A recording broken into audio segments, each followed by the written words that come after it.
नमस्कार,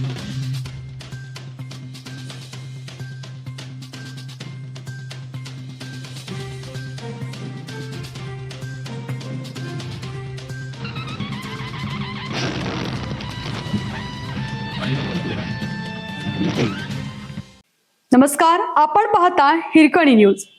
हिरकणी न्यूज प्रत्येक क्षण ताज्या घडामोडी आणि महत्त्वाच्या प्रत्येक बातमीसाठी नेहमी तत्पर. तारदाळमध्ये एका युवकावर प्राणघातक हल्ला. पूर्वी झालेल्या वाद मनात धरून भांडणाच्या रागातून एका तरुणावर प्राणघातक हल्ला झाल्याची धक्कादायक घटना तारदाळ गौरीशंकर नगर येथे समोर आली आहे.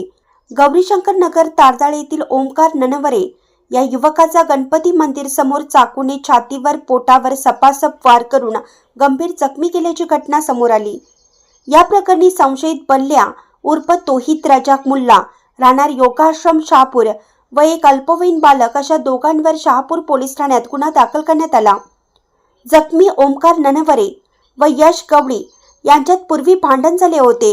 याच पूर्ववैमनस्यातून शुक्रवारी दिनांक 5 रोजी पुन्हा वाद होऊन बल्ल्या उर्फ तोहित मुल्ला यांनी धारदार शस्त्राने ओमकार यास गंभीर जखमी केलं.